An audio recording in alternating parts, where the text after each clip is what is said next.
Tous pour ce live Let's Talk, le deuxième de la série de 4. Je vais accueillir l'ambulancier, donc je vais l'inviter à me rejoindre en vidéo de nos parcours d'artistes. Il y a toujours un petit souci quand il s'agit de connecter quelqu'un d'autre en vidéo, en tout cas pour ma part. C'est toujours un peu compliqué, donc ça va prendre quelques secondes normalement, peut-être une minute. Il y a là, il est invité. Ok, le temps qu'il se rejoigne à nous. Donc, le Let's Talk, le but, excuse-moi, je fais une petite manip en même temps. Le but, c'est de parler à deux. Hein, on va se parler, une petite discussion comme ça, visible par vous, chers auditeurs, chers internautes, chers réseaux sociaux, tubeurs. Euh, bonjour les sages.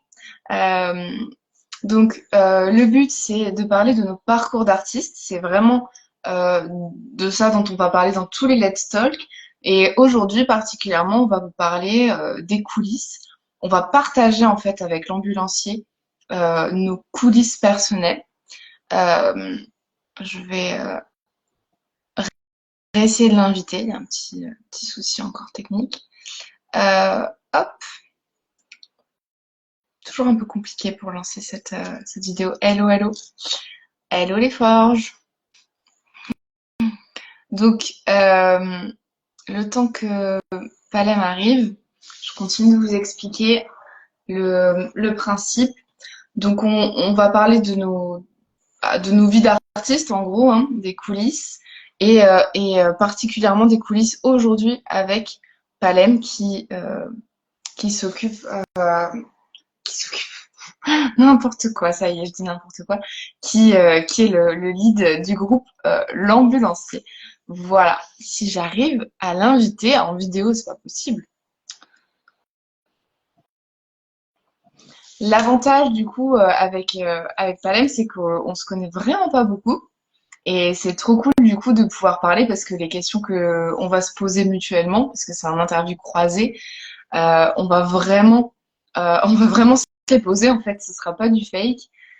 C'est vraiment des choses que j'ai envie de lui demander et qu'il a envie de me demander parce que du coup on s'est rencontrés il y a à peu près un an, mais on s'est jamais vu, on n'a jamais vraiment discuté en vrai. Moi j'ai vu un de ses concerts en septembre de l'année dernière ou octobre.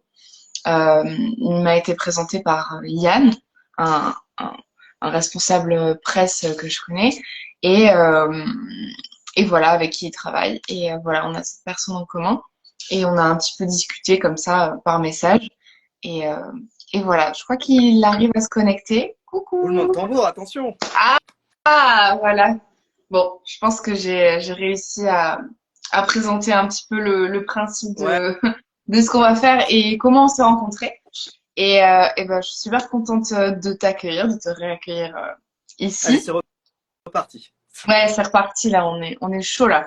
Là, on est bien rodé, on a eu notre petit échauffement. Et donc, bienvenue, merci d'avoir accepté. Merci, Et, euh, merci. et donc, je vais te demander de te présenter un petit peu rapidement et après, je te poserai quelques questions.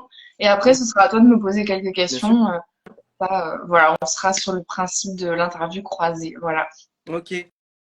Euh, alors d'abord, bonsoir et bienvenue à toutes et à tous, ceux qui nous regardent maintenant, ceux qui vont nous rejoindre.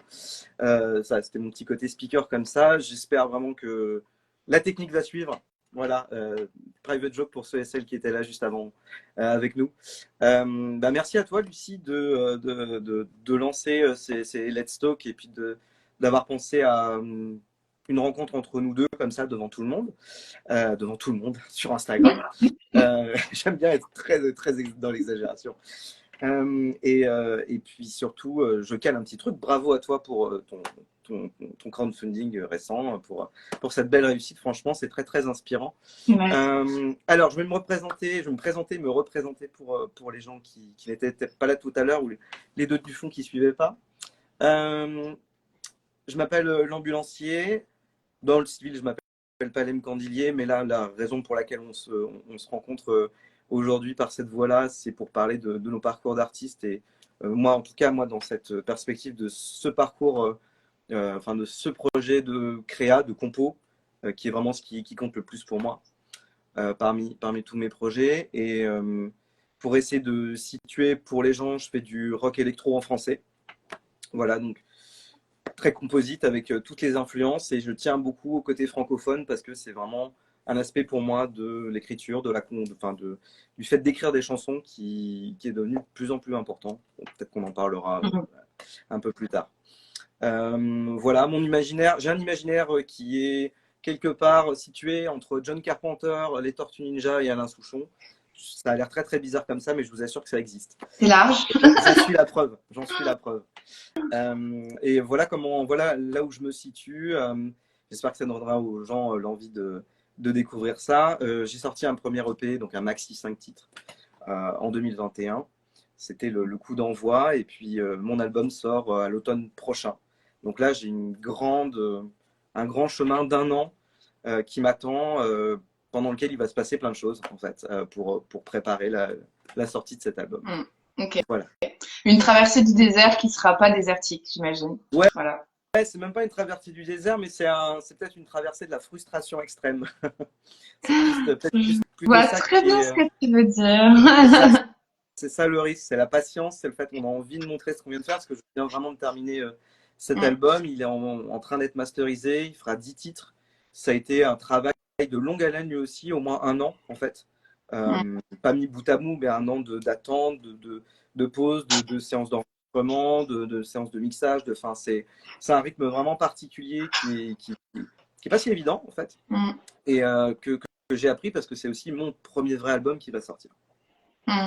Donc en fait, là, ce que tu me dis, c'est que tu as déjà passé 1 an dessus et il te reste encore 1 an pour préparer sa sortie, quoi. Voilà, ça c'est quelque chose, parce que je sais que c'est une des questions que tu voulais peut-être poser devant les gens qui nous suivraient pour savoir c'est quoi nos parcours d'artistes, c'est quoi les coulisses des fois qu'on n'imagine pas. Oui, il peut se passer entre la sortie de l'album d'un artiste que vous aimez et le moment où il a été terminé, il peut se passer 1 an, voire même 2 ans, et ça a été le cas, mon cas exceptionnel, mais pendant le Covid, typiquement, Ouais. il y a beaucoup de choses qui ont été repoussées. Donc on ne se doute pas que des fois, les choses sont prêtes depuis un moment, mais pour qu'elles aient une belle résonance au moment où elles sortent, il faut travailler en amont, faut lui frayer un passage en Ouais. fait. Et ce passage, il faut le faire avec des singles, avec des clips, avec une présence aussi, et puis avec des concerts autant que possible. Mais voilà, c'est très très, c'est quasiment, il n'y a que Radiohead qui peut dire on vient d'écrire un album, on le sort demain, bisous. Voilà, il y a Ouais, voilà, ils ont fait le boulot en amont, tu vois. Bon, en tout cas, je suis content, la technique a l'air de suivre. Ouais, écoute, ça fonctionne bien, donc on va pouvoir attaquer les questions. Oui.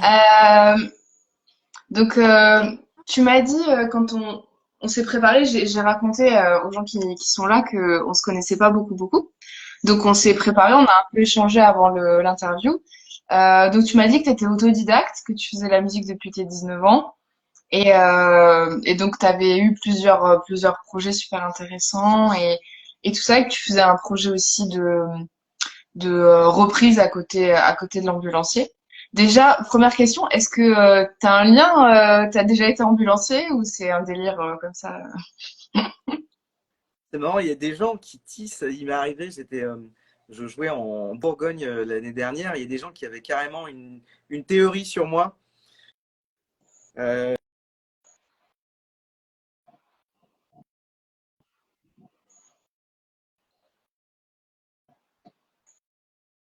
on se raconte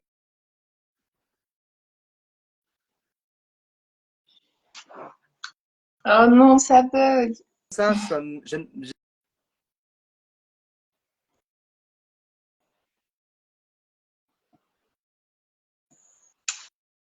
Aïe, aïe, aïe, aïe, aïe, j'ai encore des soucis de réseau, je t'entends pas bien.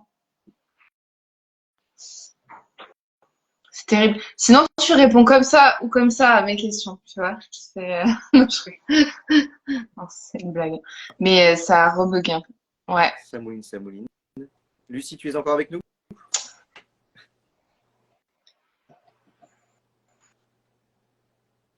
Ouais, je sais. Alors, ça a Super, mais chargé c'est vrai que là, moi, un j'ai petit j'ai peu pas pour moi, mais trop là, ça a l'air compris de ce que t'as reprendre. dit. Bon, j'ai compris que y avait des gens qui croyaient que t'étais ambulancier pour de vrai. Ah, là, ça a repris, donc peut-être qu'on aura des micro-coupures.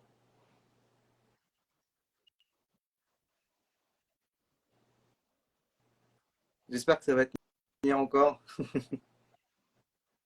Hmm, Ouais, il y a des gens qui font ouais, des gens qui font des théories comme ça. Non, la vérité, c'est que j'ai rencontré cette chemise. Et j'ai rencontré cette chemise dans des ouais. fripes américaines, vraiment par hasard. Et comme j'étais en train d'écrire des chansons, ça m'a donné un cadre en fait. Ça m'a donné ça m'a mis sur la piste d'une histoire.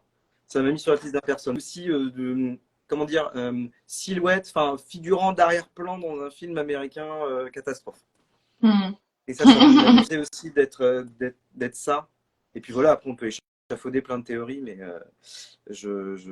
voilà, je pourrais sauver des vies en me concentrant très fort sur les quelques rudiments de premiers soins que je connais. Mais c'est tout, je ne suis pas assermenté. Ok, ça marche. Ça marche, ça marche. Euh, Bah, je vais commencer enfin, commencer. Je vais continuer un petit peu à aller vraiment dans les coulisses. Ça ressemble à quoi, une journée type ou une semaine type de, de l'ambulancier? Ça ressemble à quoi? Eh bien, je suis un peu comme tout le monde, c'est-à-dire que dans le sens où j'ai aussi d'autres activités à côté, où j'ai pas le loisir et le plaisir de pouvoir faire ça absolument de tout mon temps. Mhm. Euh, et je pense que j'aimerais, mais peut-être qu'au bout d'un moment, ça fait du bien aussi de sortir de ça. Mais en tout cas, dans l'état actuel des choses, j'aimerais beaucoup passer mon temps à me consacrer à ce projet. Donc, comme d'autres, j'ai des métiers, j'ai des occupations à côté. Euh, et j'ai des jours qui ne se ressemblent pas tous. J'ai dans une même semaine. Et je pense que la façon dont je pourrais un peu résumer ça, euh, par rapport en tout cas à ce projet-là, c'est que je suis tout le temps en cogite et tout le temps dans la journée, il y a des interstices pour faire avancer ce projet qui se cale en fait. À des moments vraiment très très différents de la journée, juste pendant 1 heure, je vais faire des choses qui vont faire progresser ma musique. Pendant 10 minutes, j'ai le temps d'envoyer un mail. Ça va être comme ça en fait. Ça va plutôt se jouer sous cette forme-là et à côté de ça, j'ai la chance de pouvoir faire beaucoup de musique dans ma semaine. Ouais. Du coup, tu Euh, penses, en fait, en gros, tu penses un peu tout le temps, quoi. C'est vraiment omniprésent.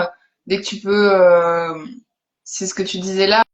Dès que tu peux envoyer un mail, faire avancer, enfin, t'as tout liste dans la tête et ouais, voilà, tout avance en parallèle, c'est il y a ça? vraiment un process permanent en fait. Ouais, ouais, c'est ça. Et après, plus prosaïquement, je me lève, je bois 3 litres de café et parfois je vais au boulot et parfois je vais en répète.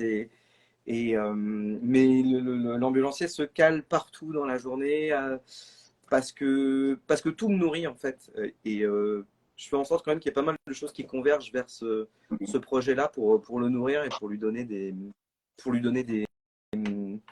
chances de se développer en fait, de lui donner des bonnes idées. Ouais. Et c'est pas épuisant de, justement, de cumuler, bah, plusieurs activités. Enfin, moi, je sais que pareil, hein, je bosse à côté de mes projets. Voilà, t'as le groupe de reprise, t'as beaucoup de projets en parallèle. Est-ce qu'il n'y a pas des moments où c'est épuisant? Enfin, comment tu fais pour gérer comme ça, tout ça? Bien sûr que c'est épuisant. Après, ce que je disais tout à l'heure, je me souviens plus, mais enfin, je me souviens plus à quel moment je le disais, mais il y a un terrain de jeu en fait là-dedans. Et à partir du moment où c'est un terrain de jeu, ou un projet est un terrain de jeu, tu peux jouer un peu quand tu veux Mm, et avec tes règles. Et mm, c'est ça qui est génial. Et je fais en sorte que ce projet soit aussi, donc il y a le musical d'un côté, qui est quand même un truc important parce que c'est ce qu'on fait. Il y a le fait de se créer des thématiques, il y a le fait de se créer des idées, de se créer des moyens de joindre les gens, comment dire, d'atteindre mm. les gens qui pourraient aimer ce que je fais. Euh, tout est un peu comme ça, en fait. Tout est un peu comme ça parce que parce que comme je disais, j'aimerais beaucoup avoir le temps de passer mes journées à composer, mais je pense que ça me lasserait au bout d'un moment et c'est normal. Et comme c'est pas le cas aujourd'hui, il y a plein d'autres façons en fait de faire grandir ce projet-là dans ma tête. Mm. Et, et c'est un parcours qui peut être long, qui peut être fatigant, qui peut demander énormément de part de cerveau et qui en même temps peut être vraiment, enfin, vraiment comme stimulant en fait. Et c'est vraiment ça que j'essaie de me faire. En fait. Mm. Ça me fait penser quand on parlait en préparation hier. euh, Finalement, on se rendait compte que le projet musical, j'ai l'impression que c'est pas que de la musique. Et c'est un peu ça dont on voulait parler aussi ensemble, c'est que est-ce que voilà, il y a la compo, il y a le concert, mais finalement tout le reste, tout ce dont tu parles là, enfin, on n'a pas détaillé. Peut-être qu'on pourra détailler peut-être tout à l'heure toutes les activités qu'il y a entre guillemets à faire à côté de sa musique. Mais notamment, tu m'avais pas mal parlé des réseaux sociaux. Mm. Est-ce que toi, t'as un rapport particulier? Ah, je te pique ta question. Est-ce que tu as un rapport particulier aux réseaux sociaux? Enfin, euh, voilà, est-ce que c'est une part importante de ton activité? Est-ce que c'est quelque chose que t'aimes faire, que t'aimes pas faire? Comment ça rentre en compte avec la musique? Je vais être très très honnête, les réseaux sociaux, ça peut être aussi un terrain de jeu, ça peut être aussi l'occasion de développer des idées. Après, c'est quand même, je trouve, un délire dans lequel il faut se brancher, il faut avoir l'esprit Mm. euh, que j'ai pas forcément toujours. Faut être dans la régularité, faut trouver le bon ton, faut trouver son style. C'est long, c'est pas évident, c'est pas inné. Je trouve que c'est pas inné en fait, c'est assez dur parce que c'est assez dur parce qu'on nous demande finalement d'avoir des choses, de développer des compétences, de développer un rapport aux autres qui est pas non plus quelque chose qu'on a tous en nous. Donc Mm. au regard de ça, ça peut être assez difficile, assez perturbant. Euh, et, euh, et puis ça demande d'être vraiment tout le temps dedans. Donc le décrochage, quand on a besoin, c'est compliqué à négocier avec soi-même. Je trouve que c'est surtout ça en fait. Faut que ça reste, faut vraiment l'orienter vers un truc plaisir, faut vraiment l'orienter vers le diriger vers ce qu'on est soi-même, vers, à mon avis, vers les choses qui te font rire, vers les choses qui t'amusent, vers les choses qui provoquent un truc chez toi. Mais moi, je me verrais pas essayer de construire un rapport avec les gens basé sur un manque d'authenticité, sur un truc pas authentique en fait, Mm. je sais pas comment dire, mais sur, Ah, sur le fait de ouais, partager clairement, des choses je pour pense le que ça partager ou d'être là pour être là, quoi, en fait, si tu veux. Vraiment d'être. Si je suis là sur les réseaux sociaux, je suis vraiment là et j'ai vraiment un truc marrant à faire ou à dire ou à montrer, mais je ne vais pas maintenir Mm. artificiellement une présence. Ouais. On est un peu des fois tenté de le faire, c'est vrai, mais je pense que c'est vrai que dans les réseaux sociaux, il y a la manière dont tu l'utilises, c'est comme tout, on a toujours des outils, la manière dont on les utilise et tout ça. Mais c'est encore plus vrai parce que ça devient très très prenant. Ça peut vite Mhm. être hyper bouffant, hyper anxiogène, ou on peut vite se mettre des objectifs démesurés, quoi. Euh, donc c'est vrai que comme tu dis, je suis complètement d'accord avec toi. Il y a ce côté, si j'arrive à le faire de la manière dont j'ai envie de le faire, et c'est pas comme il faut le faire, mais comme moi je le ressens et ce que j'ai envie de partager, et ce qui est d'arriver à rester authentique, c'est pas évident. Et bah, c'est cool, c'est cool. Mais c'est pas facile, je trouve. Ok. C'est Oui, c'est pas encore naturel. Je dirais pas naturel, mais en tout cas pour ma part, il y a plein de choses que j'aime bien partager. J'adore écrire. J'ai fait une newsletter en plus qui parle pas forcément que de musique, mais qui parle de travail. Euh, J'aime bien publier des trucs, j'aime bien construire des contenus et tout ça. Après, comme tu dis, c'est la régularité. Faut vraiment prendre le temps de le faire et dans une vie où on a plusieurs activités, bah, moi, clairement, je prends pas toujours ce temps-là. Et après, mine de rien, il y a quand même un tout petit peu de stratégie. Alors, même si ça peut être mal vu de dire ça, mais euh, après, moi, je le fais pas de manière stratégique, donc des fois aussi, tu te dis, bah finalement, je le fais, mais voilà, soit on le fait de manière complètement désintéressée, soit on le fait avec un objectif. Mais moi, des fois, je suis un peu entre les deux. Du coup, bah, du coup, c'est pas forcément ni super efficace pour mon objectif, ni super décontractant si je le fais juste pour le plaisir, quoi. C'est un peu le milieu. Mais, mais ouais. Bah alors voilà, tu vois, justement, là, on s'est passé le totem de parole, donc ça va être à moi de poser aussi des questions Vas-y, je t'en prie. sur ton parcours. Et justement, on va rebondir là-dessus parce que effectivement, tu produis des textes. J'en ai lu certains et je trouve que tu as une voix très, très authentique là-dedans. Et justement, j'avais envie de rebondir dessus mais tu as déjà un petit peu répondu sur le côté, justement, comment est-ce que dans une identité qu'on a sur les réseaux sociaux, est-ce qu'on peut mélanger plusieurs choses? Est-ce que toi, déjà pour toi, ce que tu écris comme texte, ça nourrit déjà un petit peu ça? Est-ce que toi, en tant que musicienne dans ton projet, ce texte, c'est un plus Mm. ou c'est un complément? Comment tu vois la façon que tu as d'avoir peut-être une double casquette? Ouais, moi j'ai une identité compliquée. Je me suis toujours pas trouvée, hein. J'ai une identité compliquée parce que je suis indépendante aussi à côté de mes projets artistiques. J'aime beaucoup le théâtre, donc j'ai aussi fait une école professionnelle là-dedans, mais pas vraiment. Je suis pas vraiment comédienne non plus, tu vois. Euh, euh, voilà, je fais du conseil, il y a des choses qui n'ont rien à voir. Je vais en entreprise, je vais chez EDF, je vais sur des centrales nucléaires, je vais chez Sodebo, je vais, bon, bref, voilà. Donc ça n'a rien, absolument rien à voir. Mm. Et c'est super enrichissant parce que moi j'adore écrire justement sur le travail, sur la vie, sur justement des échanges comme on a aujourd'hui. C'est vraiment des choses qui me passionnent. Je suis sûre que ça nourrit ma musique d'une certaine manière. Je suis pas sûre que ce soit ça qui la nourrisse le plus, mais en tout cas ça nourrit, je sais pas comment dire. Ça, ça nourrit des parties de moi. Après, je sais pas si ça nourrit ma musique directement, mais ça nourrit mon identité. Enfin, ça fait partie de mon identité. Et j'ai souvent eu du mal à réunir ces choses qui me semblaient trop éloignées, quoi, tu vois. Et ça, Mm. c'est vraiment un gros enjeu pour moi. C'est de trouver un rythme de vie, un équilibre dans mes activités, que ce soit un rythme, soit une manière de me le présenter à moi-même ou de le présenter au monde qui soit cohérente. Et en fait, c'est forcément cohérent, il y a forcément quelque chose, tu vois. Mais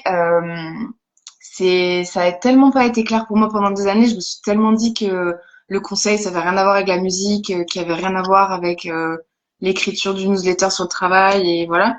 Que du coup, euh, que du coup, je me cherche. Et bon, je pense que le point central, c'est quand même l'écriture au final. Mais c'est vachement intéressant parce que est-ce que t'es pas sur la voie d'une. Et c'est quelque chose aussi que je me pose comme question quand j'expliquais tout à l'heure justement que j'avais pas qu'une musique, mais j'arrivais aussi avec un petit imaginaire. Mm. Est-ce qu'on n'est pas en train, ou est-ce que toi, tu t'as pas par hasard l'intuition que finalement, en proposant un peu plus que de la musique, ou de la façon dont toi tu complètes peut-être avec les textes et que je vois que ça va peut-être un peu sur les mêmes canaux de diffusion pour toi, est-ce que justement proposer plus que de la musique aux gens, proposer, alors j'aime pas le terme, est-ce qu'on va dire une expérience, est-ce qu'on va dire, est-ce que c'est pas, est-ce qu'on n'est pas en train de tracer une voie qui est intéressante en fait là-dedans? Bah, j'espère que c'est intéressant.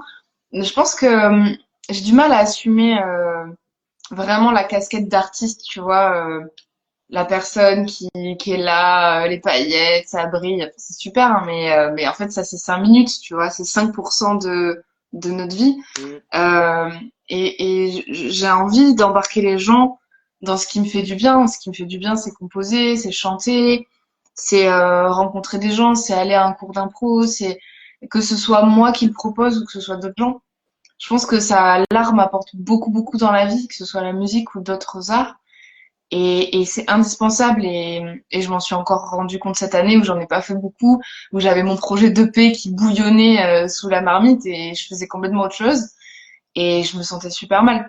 Donc j'ai envie de transmettre ça et je pense que effectivement quand on a plus à dire que juste de la musique, enfin, on a tous plus à dire que de la musique, si tu veux, mais on a du mal à trouver notre message, je pense, au début, ou, enfin, c'est dur de tirer vraiment le fil.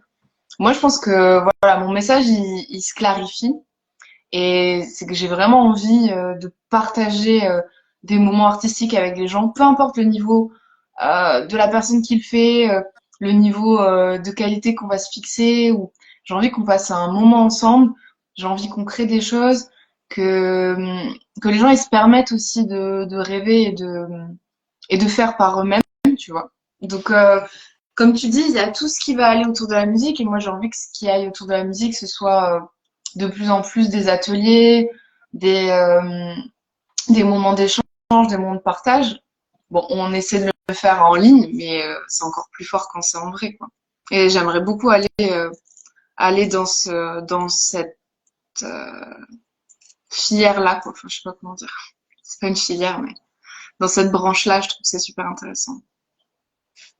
Ouais, ouais, il y a un truc à creuser, je pense. Mais bon, voilà, moi, j'en suis qu'à des intuitions sur le sujet. Et je trouve que, en général, quand on est aussi tous et toutes consommateurs de culture Mm. et on cherche tous nos marques là-dedans, dans tout ce qui est proposé aussi, dans cette profusion de trucs, voilà, c'est interminable. Il y a trop de choses qui sortent, trop de choses qui se passent. On est connecté à beaucoup trop de choses à la fois. Donc, il n'y a aucun tri qui peut se faire, il n'y a aucun filtre.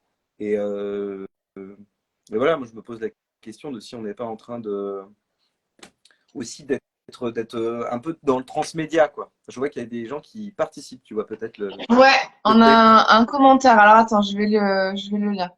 Alors, on a un commentaire. Le musicien pense aujourd'hui. Je pense aujourd'hui est plus qu'une personne faisant de la musique. Il est dans la communication, il est auteur, monteur, et toutes ces casquettes peut créer un flou sur l'identité. Attends, j'arrive pas à lire la suite. Ah, je crois que c'est tout. Peut-être. Peut créer un flou sur l'identité. Bah, merci beaucoup, Danjoléo, de ton commentaire, effectivement.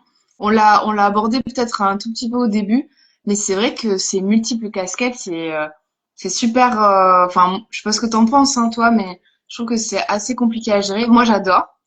C'est ce que tu me disais dans ton texte. Tu me disais que qu'est-ce que je sais plus. J'ai plusieurs choses sur le feu. C'est pour le meilleur. Il y a deux trois trucs dont je suis fière et pour le pire, l'éparpillement. Et c'est vrai que du coup on est vachement amené à s'éparpiller, je trouve. Mais par contre c'est super enrichissant. Euh, Moi il y a quelque chose que j'ai pas passé, un cap que j'espère passer un jour, mais bon c'est pas sûr. Hein, c'est de travailler avec d'autres gens. Enfin, Mhm. on va dire que j'ai travaillé avec d'autres gens sur mon EP, mais c'est ponctuel. Mais voilà, travailler avec des personnes, une équipe, ou pouvoir payer des gens pour travailler sur ta com, sur voilà, c'est génial. Parce que du coup, là, vraiment, tu te nourris et je trouve que ça ressemble à une petite entreprise et c'est plutôt cool. Donc, j'adore apprendre, mais c'est vrai que des fois, pouvoir se recentrer un peu sur ta musique ou sur ce que tu as à dire ou juste bosser avec d'autres gens, c'est trop chouette. Voilà. Désolée Alors, du mot. non, non, non, c'est intéressant. On avait déjà remarqué en discutant ensemble qu'on on avait peut-être pas la même façon de se formuler les choses. Euh, Moi, là, j'ai la chance, par exemple, enfin, j'ai la chance, j'ai aussi décidé de mettre les moyens, mais là, pour mon album, en fait, je travaille avec plein de personnes différentes Mm. à un niveau peut-être au-delà de ce que je faisais avant. C'est-à-dire, j'ai un vrai graphiste, enfin, un vrai graphiste, j'ai eu des vrais graphistes avant, c'est pas la question, mais là, on a un travail vraiment avec le graphiste pour développer quelque chose ensemble. Mm. Donc, on n'est pas juste sur fais-moi une pochette, finito, quoi. On est vraiment sur en train d'avoir une belle idée en plus qu'on a hâte de concrétiser. Puis en plus, il va aussi me faire d'autres visuels d'accompagnement. J'ai la chance d'avoir donc mon manager Yann qui me conseille aussi très bien sur plein d'aspects justement du parcours artistique alors que je suis dans cette aube de sortie du disque, enfin une aube interminable, mais quand même voilà, une espèce de veille de un an de sortie du disque où tu as besoin aussi d'être aiguillé, d'être épaulé. Enfin voilà, je trouve je trouve ça cool effectivement de travailler avec des gens. C'est vraiment, tu sens qu'il y a un petit step en plus. Mm. Après, il faut pas se leurrer. Et il y a plein de gens qui le savent et d'autres qui le savent moins. C'est des moyens à engager. C'est une énergie à engager. Donc ça veut dire que faut vraiment mettre un nombre conséquent de choses sur la table et je parle pas forcément que d'argent.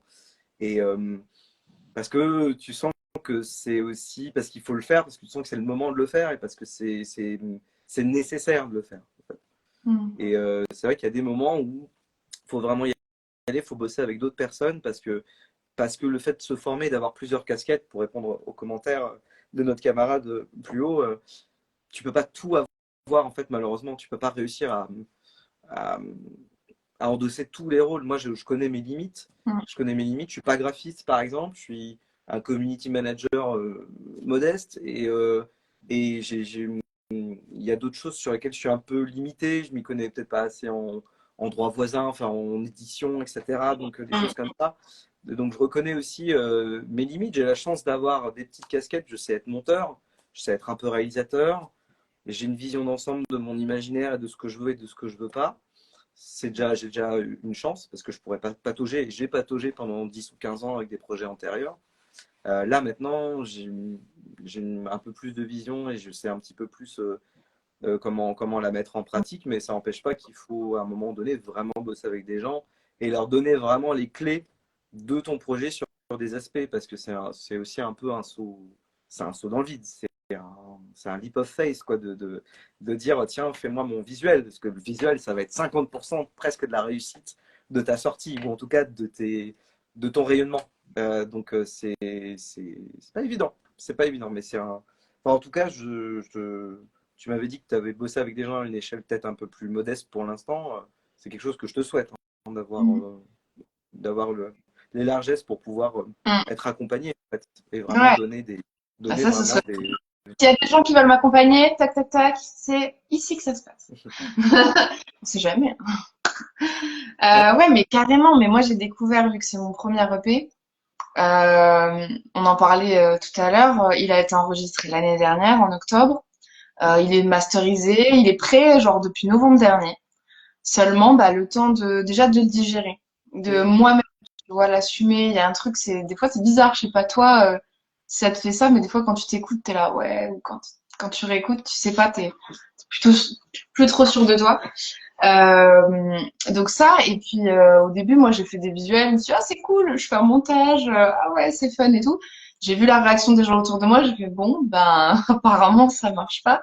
Mm. Et coucou Maribel. Et du coup, c'est là où je me suis aperçue que bon, l'univers visuel, il allait être tout aussi important que l'intérieur de l'EP. C'est con, mais finalement, au jour d'aujourd'hui, voilà, on motive les gens pour soutenir, etc. Avec quoi? Avec les images, avec la promesse, avec l'idée qu'il y a derrière. Mais au final, ils ont entendu 30 secondes de chaque morceau, donc et c'est peut-être pour ça qu'ils auront envie de l'écouter. Enfin, voilà.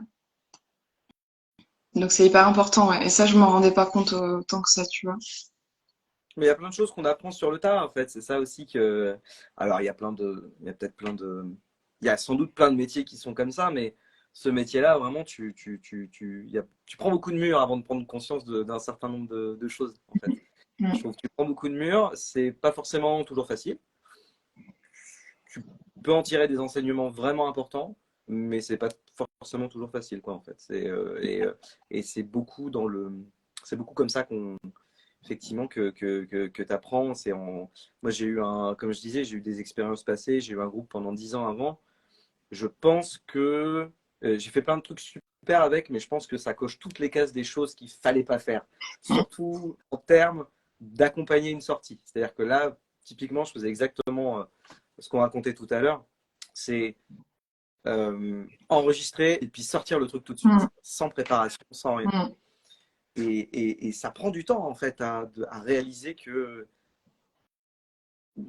tu peux pas faire les choses comme ça, tu donnes pas des bonnes chances à ta musique en fait d'être écoutée, Mm. mais ça te demande de te prendre le mur une fois, deux fois, trois fois et de commencer à te poser les vraies questions parce que en fait c'est bien, il y a plein de dispositifs qui existent, il y a plein de gens dont c'est le métier d'aider des artistes et d'aider au parcours d'un artiste. Il y a aussi évidemment des trucs sur Internet, etc., des bons conseils qui existent, il n'y a pas de souci, mais quand tu as commencé à l'apprendre un peu à la dure en dehors de tout ça, voilà, il faut s'accrocher aussi. Et Mm. faut prendre conscience de tout ça. C'est quoi, tu penses, la meilleure décision que tu prise Oh, pour ton projet? oh, mon projet aujourd'hui? Soit pour ton projet aujourd'hui ou pour un de tes projets, enfin, dans ton parcours artistique, tu penses que c'est quoi une super décision que tu as prise? Peut-être pas la meilleure, mais la première qui te vient. Enfin, franchement, la première qui me vient, je suis capable de te dire l'inverse demain, hein. Parce que j'ai un peu bah, comme tout le monde, j'ai un peu le trac. La première, par rapport à ce projet, par rapport à l'ambulancier, je pense que le fait d'avoir acté que je voulais faire un album, ça change des choses, en fait. Ça change beaucoup de choses. Ouais. Parce que, non pas que je trouve le format maxi CD nul ou que j'ai pas envie de sortir des singles séparés, ça peut être une stratégie, ça peut être une logique, il n'y a aucun problème avec ça. Mais je pense que moi, avoir acté que je veux sortir un album, que j'ai pas le choix, en fait, de le faire, parce que c'est ce qu'il me faut. Mhm. euh, à partir de là, il y a plein de choses pas qui vont d'elles-mêmes, mais qui s'éclaircissent. Parce que tout d'un coup, ça devient, ça devient sérieux, j'ai envie de dire. Plein de choses sont sérieuses, sont importantes, mais ça devient, ça devient quelque chose. En fait, ça devient quelque chose. Et je dis ça, peut-être que ça va être un méga flop de merde. Peut-être que ça va être, peut-être que je vais encore me prendre une grosse déception, on ne sait pas. Mais à partir du moment où j'ai acté que je veux faire cet album, que je vais lui donner des chances, et que aussi, parce qu'on ne parle pas beaucoup de musique depuis tout à l'heure, mais que aussi musicalement, je vais mettre mes tripes et de montrer un instantané de là où j'en suis aussi musicalement, un instant T. Ça fiche un certain nombre de trucs et ça te dit que tu as un truc, que tu as, un point de fuite, tu as une ligne de mire qui est Mhm. très claire et avec laquelle tu peux pas trop négocier en disant oui, non, mais c'est un petit disque, donc c'est pas trop grave. Et tout, tu vois, je me suis. Ce qui était ce que j'avais avant, hein, je dis pas que je dis pas que c'est pas important de sortir un disque plus petit, mais à partir du moment où c'est un album, les choses prennent une dimension et ça se trouve, ce sera la seule fois de ma vie que je le Mhm. ferai. Ça se trouve, je ferai plus que des maxi après parce que ce sera plus viable. Enfin, je sais pas, en fait, il y a, il y a plein il y a plein de possibilités, mais donc voilà, je trouve que avoir acté que je voulais sortir un album, c'est quelque chose, en fait. Et peut-être que je mets progressivement le doigt dessus, en fait, petit à petit, que je m'en rends compte. Mais j'étais parti là-dessus, j'en démords pas, je suis content de ne pas en avoir démordu, je sais pas si ça se dit. Mhm.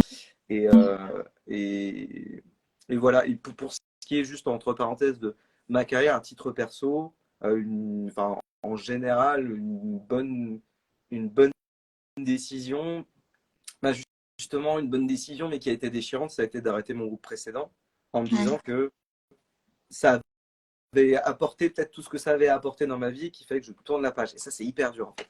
Quand vous avez fait un groupe pendant 10 ans, vous avez consacré votre énergie, vos rêves, vos envies, vraiment toute grosse part mentale là-dessus. Vous faites ça et tout d'un coup, il faut admettre qu'il faut tourner la page. Et c'est long en fait, ça se fait pas en 6 mois. Moi, j'ai mis Ouais, 3 ans ou 4 ans en fait à en encaisser l'effet. c'est vrai. Punaise, c'est super long. Comment t'as fait? Est-ce qu'il y a des choses qui t'ont aidé à ce moment-là quand t'as arrêté ce long projet pour lequel t'avais mis beaucoup d'énergie? Qu'est-ce qui t'a aidé à avancer, même si ça a été long, je vois. 3 ans, c'est énorme.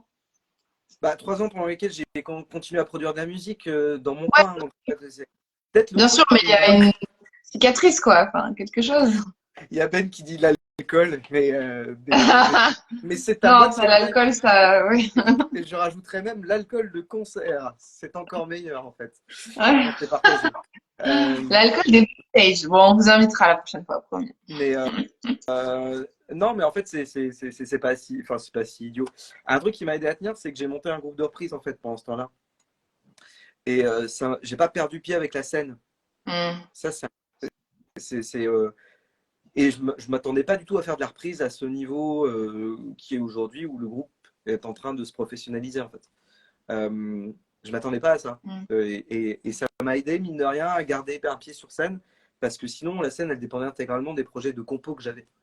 Et là, me mettre à faire de la reprise, ben, j'ai pu retrouver la scène différemment, avec un enjeu différent. Parce que quand tu montes sur scène, que tu joues tes chansons et que tu sens que les gens s'emmerdent, là c'est dur. Quand tu fais de la reprise, tu es un petit peu plus safe, tu peux peut-être un peu plus profiter. Et puis moi, ça m'a appris. Ça m'a appris, j'ai commencé à faire des cours de chant, c'est un truc que j'avais jamais fait avant. J'ai fait des cours de chant, Ce qui fait que ça a impacté après mon projet, parce que je pense que je chante un peu mieux que je chantais il y a 4 ans, où j'ai mieux conscientisé des trucs. Enfin voilà, il y a eu un effet. Donc j'ai eu la chance d'enchaîner. J'ai eu la chance d'être dans le. Ah, c'est cool Ça ça. déroule. Ouais. Ça déroule. Puis ça t'a Euh, fait progresser en fait, le fait de faire des reprises, ça t'a fait progresser quoi, techniquement, pour pratiquer et tout ça quoi. Complètement, ça m'a donné un autre regard sur ma pratique et puis ça m'a aussi un peu, ça interroge aussi un peu quand on a passé du temps à faire que de la compo, tu te retrouves à faire de la reprise, tu, ouais, ton ego il switch en fait, il fait waouh, attends, c'est plus la même chose, c'est Mm. plus le même rapport, c'est plus le même service si j'ose dire. En tout cas, c'est pas Mm. la même consommation du tout euh, Ouais. pour le public, donc voilà. Mais assez parlé, Alors, parce on nous que dit on n'a pas continue encore à assez faire de parlé la de musique, toi, hein? peu importe ce qu'il se passe. Continue à faire de la musique, peu importe ce qu'il se passe. Ouais, je pense que c'est une bonne idée. C'est une bonne phrase à se noter. Mm. Et toi alors on parlait de compo, on parlait de créa, comment donc toi aussi tu es dans quelque chose de longue haleine vu que tu me dis que l'album il est prêt depuis novembre, enfin ton EP est prêt depuis novembre. Euh, Tu m'avais un peu confié par téléphone qu'il y avait eu plusieurs itérations à certaines de ces chansons. Cet EP maintenant avec ces chansons, qu'est-ce qu'il représente pour toi et qu'est-ce que ces chansons dedans représentent pour toi? Bah écoute, je rebondis sur ce que tu as dit tout à l'heure. Quand tu as dit ce sera peut-être mon seul album, bah, moi je me dis pareil sur le P. En fait, c'est quelque chose que j'attends depuis super longtemps. C'est un projet que j'ai pas finalisé avant. Je sais pas trop pourquoi. Dans mes projets précédents, c'est une étape qu'on n'arrivait pas à franchir en fait. Donc à chaque fois que venait l'idée et le moment un peu de se dire bon bah là on va enregistrer des trucs, on a pas mal joué, on a envie de d'avoir une trace et tout ça. À chaque fois ça a capoté, bah, c'était pas voilà ça se faisait pas. Donc quand j'ai pris la décision de faire cette EP, je savais pas trop qu'est-ce qu'il allait y avoir dedans. Mais ce qui était sûr, je me suis dit comme toi, je me suis dit là je vais aller au bout. Peu importe ce qui se passe, peu importe qu'est-ce qu'il y a dedans, il y aura un truc qui va sortir. Et ça a été très dur aussi à certains moments de justement de tenir ce fil-là. Peut-être que c'est ça qui m'a fait tenir, mais en gros il y a des moments où je me suis dit mais non mais je peux pas sortir ça hein, et tout. Hein. Et, euh, et et en fait au final après ça allait mieux tu vois, mais il y a vraiment eu des moments où je me suis dit mais non je vais pas le faire, je vais et cette idée-là de se dire non là maintenant ça je vais vraiment jusqu'au bout ça m'a sans doute aidé, tu vois. Et qu'est-ce qu'il y a dedans? Dedans, il y a des morceaux plutôt récents, moyennement récents, on va dire. C'est pas forcément les plus récents. Il n'y a pas non plus des très très vieux morceaux parce que j'ai quand même, bah, je sais pas, une trentaine ou une quarantaine de compos. Donc j'ai pas non plus choisi, j'ai pas fait une sélection genre de mes meilleurs compos, tu vois, en disant voilà, je vais faire les 5 meilleures compos de mes 10 dernières années. C'est pas comme ça que j'ai fait. J'ai vraiment eu envie j'ai ressenti un besoin de faire quelque chose d'assez simple, d'assez folk, d'un truc sincère, tu vois. Et donc c'est surtout sur cette idée-là que je suis partie. L'idée aussi, c'est bête, mais vu qu'on parle des coulisses, c'est super important. Toute l'organisation du record, elle a été importante pour moi et elle a joué sur le résultat final. C'est-à-dire, j'ai vraiment eu besoin d'être dans un endroit et un lieu, je sais pas comment dire, sécure, entouré de personnes avec qui ça allait être assez smooth. Et du coup, bah, ça m'a amené à faire des choix, enfin, euh, pas forcément évident, mais à me dire, bon bah voilà, je sais pas, cette situation, je la sens pas, ou cette manière de faire, je la sens pas, donc je le fais pas. Et ça a été des décisions un peu dures à prendre à des moments. Euh, et donc l'idée, c'était vraiment d'avoir un temps comme ça de jeu et de création. Et puis finalement, bah, ça m'a amené au thème de l'EP qui s'appelle Ailleurs. Et, euh, et finalement, j'ai gardé ces chansons, des chansons très très folk, euh, qui, qui parle de choses plutôt tristes, qui c'est un peu mélancolique, c'est un peu ça parle ouais de la mort, de l'absence, de d'avoir envie d'être ailleurs, de la maternité aussi. Euh, et il y a toujours ce petit ma touche, je dirais que c'est ce petit décalage. C'est un peu ce petit décalage que je peux ressentir dans la vie où je me dis est-ce que je suis vraiment à ma place? Est-ce que est-ce que je suis pas ailleurs? Est-ce que pourquoi les gens partent ailleurs? Et qu'est-ce qui se passe ailleurs? Et voilà. Et je pense que c'est un peu toutes ces questions qu'il y a dans l'EP. Et voilà, c'est un peu le thème, hein, on va dire. Et il y a un petit peu d'anglais, un petit peu de français. Pourquoi? Parce que disons que j'aime bien composer dans les deux langues. Moi, je me suis pas dit, j'aime beaucoup le français. J'ai une énorme influence chanson française, rock français, voilà. Mais mais voilà, j'ai une facilité. Enfin, il y a des chansons qui viennent plus facilement en anglais et je fais pas forcément, on va dire, l'effort de forcément toujours les mettre en français. Je suis assez exigeante sur les paroles, donc du coup, j'aime bien des chansons en français, mais qui me plaisent vraiment au niveau des paroles et du coup, voilà, il y a à peu près un tiers en français, deux tiers en anglais dans mes sets et aussi dans le play. Voilà. Ok. C'est un beau programme quand même, c'est une belle feuille de route. Ouais. Je vous Mais c'est laisserai. marrant, il y a quelque chose d'important que tu as dit, c'est les décisions, et tu en parlais tout à l'heure. Hein, c'est fou le nombre de décisions qu'il y a dans un projet, en fait, même de micro-décisions, en fait. Ouais, ouais, c'est fou. Et bon, bah, après, ça prend du sens, tu vois. Moi, au début, je voulais faire la pochette toute seule. En fait, finalement, non. Donc, j'ai demandé à des personnes avec qui j'avais déjà travaillé, notamment à ma maman, qui est photographe. Et donc, j'ai voulu travailler avec elle, parce que elle est toujours en train de faire les vidéos, les photos des concerts. Enfin, pendant très, très longtemps, elle a fait ça. Euh, on a déjà fait des photos ensemble. Un scénographe aussi avec qui j'ai travaillé il y a 10 ans et puis au fur et à mesure de ces années avec qui on fait des fois des choses en commun. Et donc du coup c'est vrai que c'était symbolique. Alors il n'y a pas tout le monde dans cette EP, il y a plein de gens avec qui enfin plein. Il y a deux trois personnes avec qui j'aime beaucoup travailler qui sont pas du tout qui ont pas du tout participé. Mais sinon j'ai essayé bah, de finalement m'appuyer sur mes bases, quoi, on va dire. M'appuyer sur mes bases pour faire cet objet-là et que ça ait du sens, en fait, avec les années que j'ai passées et la construction que j'ai eue jusqu'à maintenant, quoi. Voilà. Ok. Bon. Tiens, je finis peut-être si tu as encore une question. Moi, je vais t'en poser une dernière. Mhm. Qu'est-ce que tu jamais raconté à personne de tes coulisses? C'est vrai que j'avais vu que t'avais prévu celle-là, je ne suis pas surpris, enfin c'est un peu. Qu'est-ce qu'on peut raconter qu'on raconte jamais à personne? Ça, c'est une vraie bonne question. Peut-être pas à Euh, personne, mais enfin, ou peut-être très très peu de gens qui le savent. Euh, c'est un peu, je sais pas parce qu'il n'y a pas énormément de, il n'y a pas de grande révélation à faire et c'est peut-être ça, la grande révélation à faire, tu vois. Il n'y a pas de, en fait, il y a pas de mystère, il n'y a pas de génie créatif, il n'y a pas de truc de transcendance ou un truc comme ça. En fait, la vérité des coulisses, c'est que tout est très très normal et c'est un peu tout ce qu'on a dit depuis le début. C'est des décisions, des choix, des affinités qu'on a, des entourages qu'on se crée, euh, des, des, des, des envies qui nous poussent au fur et à mesure. Mm. Et il y a énormément en fait de travail, il y a énormément de temps, d'énergie consacrée, énormément de moyens donnés.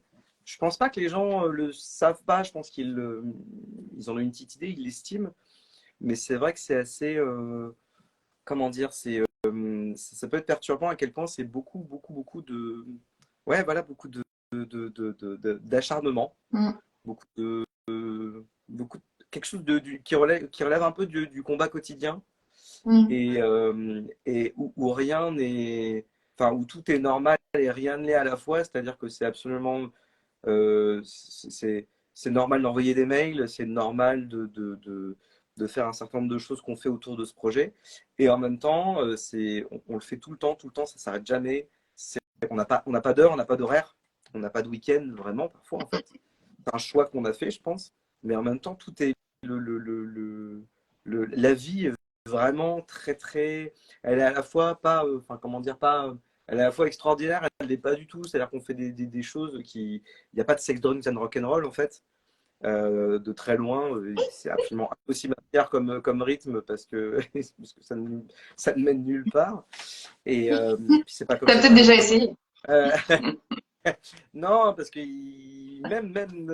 même jadis, même avant, dans des années plus folles, j'avais même pas les largesses de me lancer là-dedans parce que c'est beaucoup enfin, ça demande beaucoup d'énergie en fait un projet. Tu peux pas te péter la gueule en fait. Tu peux pas te péter la gueule et il n'y a pas une illumination qui vient d'en haut pour t'aider.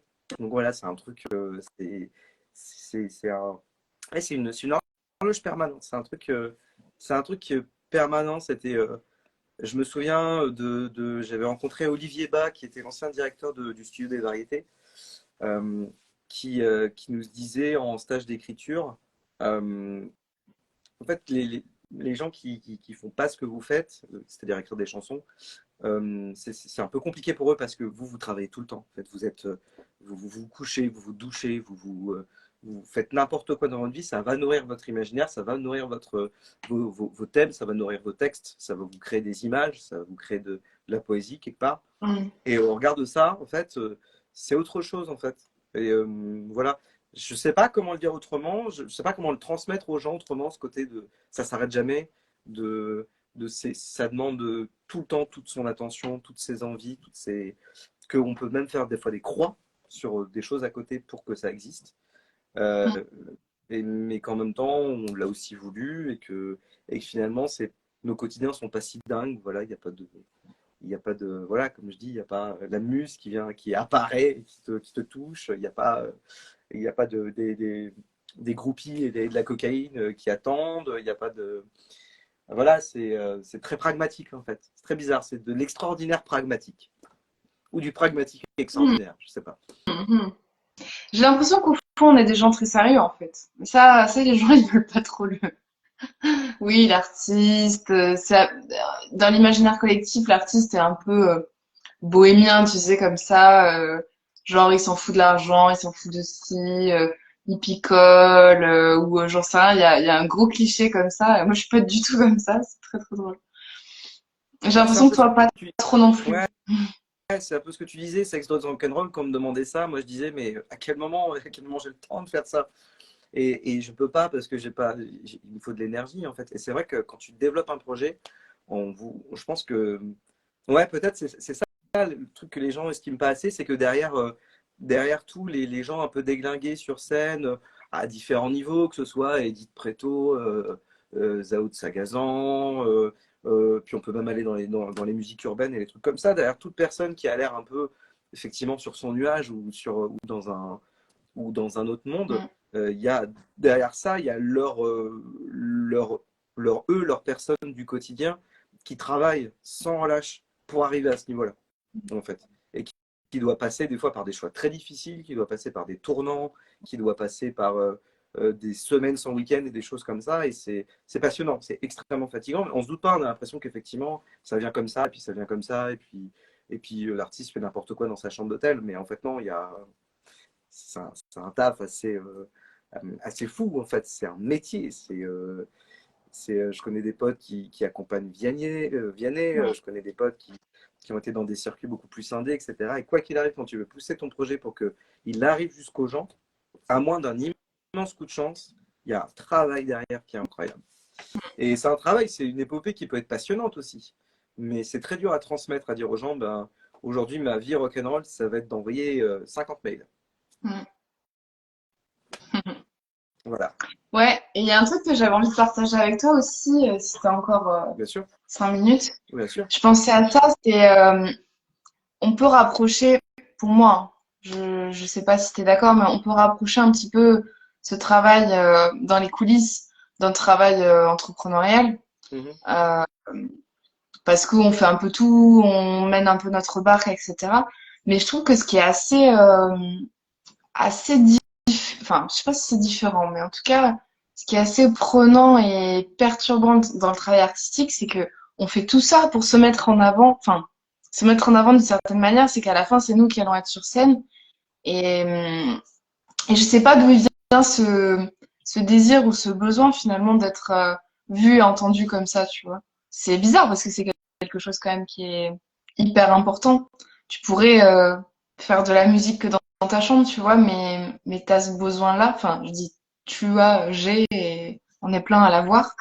Et, et c'est pas toujours évident à assumer finalement, parce que moi, je peux envoyer 60 mails, ça n'a rien à voir avec mon projet, j'aurais beaucoup moins de mal à envoyer 60 mails que si c'est sur mon projet, mon travail, et si je dois parler de moi, tu vois.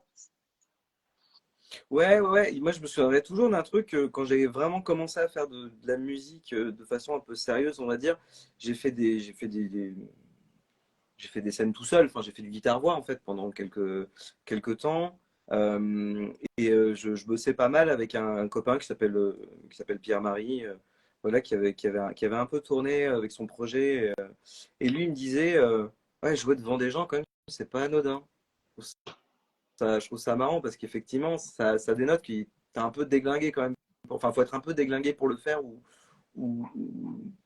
pour être dans ce niveau de vulnérabilité-là, faut quand même être. Enfin, c'est vrai que c'est pas commun. C'est, c'est- ça interpelle. Ouais. Donc ouais, voilà, j'ai pas trop de réponse à ça. On cherche tous peut-être des choses différentes. Il y a des gens qui se transcendent sur scène, il y a des gens qui règlent quelque chose sur scène aussi d'eux-mêmes. Mm. Pourquoi pas? C'est d'autres énergies, quoi.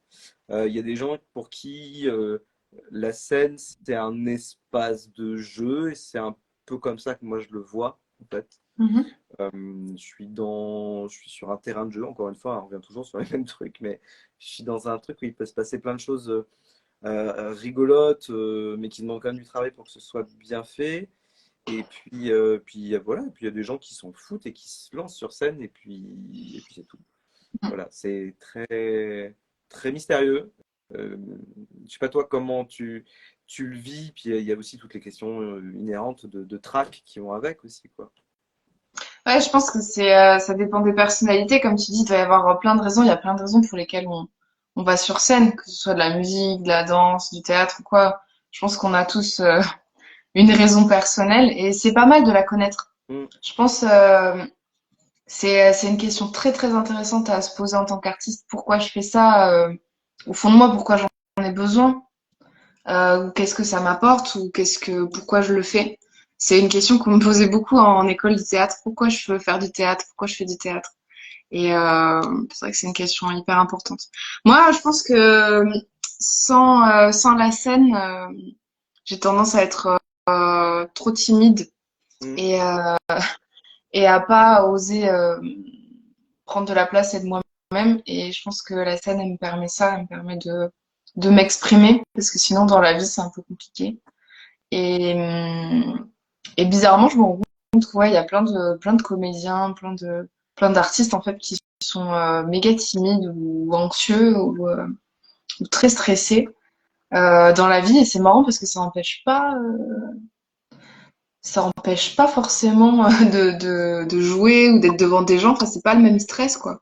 Moi, je crois que je suis autant stressée de faire une journée de boulot dans un bureau. Qu'est-ce que vont penser les gens? Est-ce que je dis bien? Est-ce que je fais bien? Qu'est-ce que je prends à manger ce midi? Est-ce que je vais rôter? Tu vois, que finalement, bon, bah oui, une bonne grosse scène, tu sais pourquoi t'es stressé, quoi, tu vois, au moins. Voilà. Bah, Bon, il y a Nolika, une artiste bitéroise qui nous a rejoint. d'accord. Il y a Johan Monolith, coucou, bisous, bisous. Qui nous a rejoint aussi. Mais voilà, Nolika, si tu veux rajouter des trucs sur tes coulisses aussi, sur ce qu'on dit, enfin, n'hésite pas. N'hésitez pas à commenter. Et ouais, du coup, voilà, moi je le vois comme ça, je pense. Bah, C'était en plus, libéral. il y a un petit niveau. Pardon, je te laisse finir. Là, je concluais par rapport à ce que je disais avant. Pour moi, c'est plus de l'ordre de la libération, du besoin d'expression. Je sais pas. comme ça. Ah, il y a eu ce truc aussi que la scène c'est devenu compliqué. Alors ne parlons même pas du Covid qui a rendu absolument impossible un certain nombre de choses. En tout cas de l'interaction directe, hein, parce que tu peux faire des lives si tu veux, ça faisait une belle jambe. Donc il y a eu ça, mais il y a aussi le fait que les lieux en fait de scène se réduisent Ouais. et que la logistique aussi de scène et de tournée devient de plus en plus complexe en fait, à moins d'avoir des idées de génie. Donc il faut aussi réinventer des trucs comme ça. Et moi, je suis aussi voilà, à m'interroger sur la scène, comment tu mets ton projet dedans, en fait. Comment... Parce que il y a plein d'approches super intéressantes. Moi, j'ai accompagné une chanteuse qui s'appelle Sophie Lecam, qui vient de sortir un disque, hein, et je la salue. Et en fait, ce qu'elle proposait sur disque était différent de ce qu'elle proposait sur scène de plus en plus. C'est-à-dire que Mm. les chansons qu'on jouait étaient beaucoup des adaptations un peu plus folk, on va dire, là où elle avait commencé à développer ce qu'elle fait maintenant dans son album, c'est-à-dire quelque chose d'un peu plus électropop, pour le dire très vite, mais elle n'a pas du tout perdu voilà, son âme ni son identité au passage. Franchement, c'est assez passionnant de l'avoir évolué. Et puis, c'était aussi bien inspirant pour moi quand je l'ai accompagné de me dire, ah, on fait autre chose en fait. Sur scène, on ne propose pas, on Mm. joue pas le disque. Mm. C'est intéressant. Ouais, c'est un choix super intéressant. D'ailleurs, c'est une question que moi, je me suis beaucoup posée. C'est en gros, est-ce que l'enregistrement, il doit ressembler à ce que tu fais en live? Mhm. C'est une grande question. Et aujourd'hui, bah, je me dirais, alors là, pour le coup, ça ressemble vraiment à ce que je fais en live, ce que j'ai fait là. Mais justement, maintenant, je me permettrais peut-être de faire différemment, tu vois. Et de me dire, ok, j'ai travaillé sur un EP ou un album. Et c'est pas grave si derrière je peux pas faire la même chose en live pour des raisons X ou Y Mhm. et que c'est pas forcément faut pas forcément s'arrêter à ça. Au contraire, peut-être faire l'album, l'enregistrement à fond avec tous les moyens qu'on a, toutes les possibilités qu'on a, etc. Et après voir comment l'adapter sur scène, je pense. Ça peut être aussi intéressant de d'avoir une adaptation plus ou moins euh, fidèle, tu vois. Ouais, après, on est toujours un peu pris par le fait de pas non plus induire les gens en erreur. Mm. On ne peut pas faire des choses extrêmement différentes non plus, mais je pense qu'en tout cas, c'est un truc sur lequel, surtout en tant qu'artiste solo, c'est un peu plus facile de se le figurer en fait. En tant que groupe, c'est peut-être plus Ouais, compliqué. T'as enregistré ensemble, donc a priori, tu joues ensemble. ouais, C'est ouais. assez rare Ah de. oui, bah, j'ai l'impression qu'en groupe, t'as un peu moins cette question parce que t'as tes arrangements, t'as tes membres et tout ça, mais c'est vrai que quand t'es seul, tu te dis, bon, bah, finalement, moi, par exemple, si je réenregistre, j'aimerais bien réenregistrer d'autres choses plus tard, mais je me dis, j'aimerais bien enregistrer en groupe, tu vois. Mais c'est pas sûr que, après, enfin, j'aimerais enregistrer avec plus d'instruments, et plus d'arrangements, mais c'est pas sûr qu'après, sur scène, j'ai la capacité ou que les gens soient dispo ou que j'ai les moyens d'avoir trois personnes qui m'accompagnent, tu vois. Donc, Mm. ça peut être du ponctuel, ça peut être. Maintenant, je le vois plus comme des options, tu vois, possibles. D'être moins buté sur un truc. Ah non, il faut que mon projet, soit je suis toute seule, soit on est à deux, soit on est à Mm. trois. Mais voilà. Et je Ouais. crois que toi, tu fais ça. Yann il m'a dit, t'es assez. Enfin, si tu continues à faire comme ça, il me disait que tu changeais pas mal en fonction du contexte. Euh, des fois, tu pouvais jouer en solo. Enfin, t'avais cette capacité-là à adapter un peu le set et le nombre de personnes ou peut-être ça a bougé, je sais pas. Non, alors je suis bien en formation avec trois musiciens, donc on est à quatre sur scène. Je trouve Mhm. ça bien parce qu'il y a de la vie et que finalement j'ai envie quand même que ça donne le change et qu'il se passe un truc de groupe. Parce que Ouais. j'adore les groupes, hein, malheureusement. Enfin, malheureusement. Parce que c'est tous les groupes, c'est un problème. Et gérer les gens, hein, voilà. On en Gérer parlera les... dans un autre live si tu veux. Gérer votre groupe, gérer vos êtres humains correctement. Et enfin, les relations humaines, c'est tout un truc. Mais non, je suis bien en formation. Effectivement, on est quatre. Mais oui, je développe aussi des solutions pour pouvoir le jouer. Là, par exemple, on joue, donc je cale l'instant promo. Je joue à la Jimmy le 17 Mhm. novembre. Cool. Donc, c'est à Ivry-sur-Seine. C'est dans le cadre du salon indépendant de la Jimmy. Et c'est un super rendez-vous pour tous les indés du pays. Donc voilà, si vous pouvez vous y rendre, allez-y. Nous, on joue la veille du salon une super soirée concert avec pas mal avec beaucoup de choses qui vous sont proposées. Mhm. Mais on nous a demandé de jouer en duo. Donc, c'était la condition sine qua non, en fait, pour que ce soit viable techniquement, je Ouais. pense. Donc, on a dit, j'ai dit OK, bien sûr, et donc je dois monter un set le plus efficace possible avec mon batteur qui joue au pad. Donc, on garde cette composante électro tout en ayant quelque chose de physique qui se passe. Mhm. Et moi, donc, j'ai 30 minutes comme ça à recomposer avec ma musique en partant des sons de l'album, en essayant de rajouter des choses qui vont aussi pas trop aller dans le sens d'un playback parce que c'est pas ce que je veux. Donc voilà, c'est une autre aventure Ouais, sur c'est pas laquelle évident. En gros, à chaque fois, ça redemande du boulot. ouais, Ça redemande du taf de changer de formule à chaque fois. ah oui, Mm. énormément. Et puis, mais après, bon, au fur et à mesure, une fois que c'est fait, c'est fait. Donc c'est ça qui est bien aussi, c'est que on chope des automatismes et on comprend ce qui marche pas. Mm. Et là, je parle vraiment, là, on rentre un peu dans le technique, mais les gens qui nous suivent se doutent qu'il y a énormément de groupes ou d'artistes maintenant qui jouent avec des ordinateurs, hein, avec des bandes qui sont envoyées, et qu'il y a tout un système derrière qui est là pour reproduire le mieux possible aussi les sons et que ça fasse quand même bien boum boum comme il faut. Mais ça aussi, c'est un travail. C'est un travail, c'est-à-dire que faire en sorte que ça sonne bien sur scène, que ta musique sonne bien sur scène, même avec, même en faisant play, c'est un travail en amont. Et ça aussi, c'est Ouais. passionnant. C'est Ouais. passionnant. Moi, je trouve que c'est un véritable défi de pas être emmerdant sans instrument. Mm, Je dis ça un c'est peu vrai. crûment, mais Mm, même bon, quand t'es solo, on sait que c'est un peu plus dur de garder les gens avec toi, quoi, que plutôt si t'es un groupe et tout ça. Mais alors, vraiment, quand il n'y a pas d'instrument, moi j'ai une amie avec laquelle on va faire un Let's Talk. Donc je fais une petite mhm. annonce pour le 7 novembre, la Blanche Esther. Et en fait, moi j'étais choquée, mais j'étais super surprise. Elle lance ses pistes, mais tu t'emmerdes pas en fait.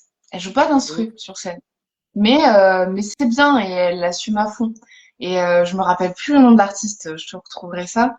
Mais pareil, j'avais vu au point éphémère un artiste américain qui arrive, mais vraiment littéralement il branche son téléphone, il met play et le concert était génial, mais parce que c'est assumé à fond.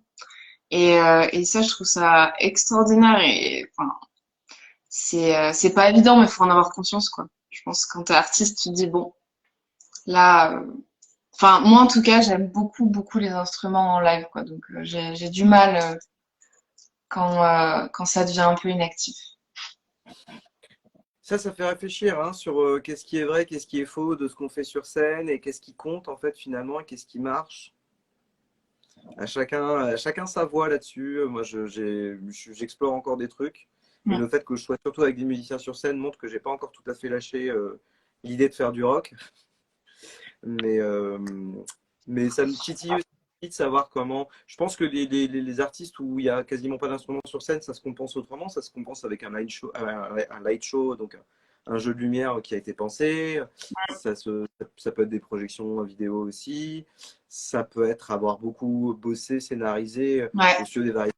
J'ai fait du coaching scénique. Donc vraiment du coaching qui te fait bosser des choses aussi pas insignifiantes mais aussi détaillé que comment tu rentres sur scène et comment tu sors de scène, etc. Donc en fait, c'est un travail qui peut être poussé assez loin dans le détail, qui peut être et qui a vraiment il y a un art de tout ça en fait. mm, Il y a une technique de tout ça, de savoir se placer sur scène, se comporter sur scène. Moi, j'ai pris pas mal de claques pendant ce stage parce que on m'a fait prendre conscience de pas mal de choses que je faisais avec mon corps qui étaient finalement pas adéquates ou qui n'étaient pas pertinentes ouais, ou qui étaient redondantes et qui faisaient perdre le sens de ce que je chantais. Donc ça, c'est passionnant. ouais, clairement. Punaise. Bon, bah, je sais pas, parce que je pense qu'on a fait le tour de pas mal de choses. Je sais pas ce que t'en penses. Absolument. Et désolé encore pour tout à l'heure, pour, pour, ce, Faut pour ce pas début s'excuser, faut pas techniquement. s'excuser. Ouais, ouais, ouais. Bon, bah, c'était un plaisir Non, de non, mais voir. J'espère que on aura. Je pense qu'on a touché quelques sujets intéressants. merci. Et, euh, et ben, rendez-vous le 17 novembre Ouais. alors. Ah, c'est le 17 novembre? Ah, je suis sur Paris Oui, à ce moment-là. Bon, on en reparle. on en Bon, reparle. je te souhaite une très très bonne soirée et bah, pour ceux qui veulent, vous pouvez écouter ou retrouver le profil de l'ambulancier sur Insta et, euh, et voilà. Et puis à très bientôt. À très bientôt. Merci Merci à beaucoup, tous. Vicky. Ciao.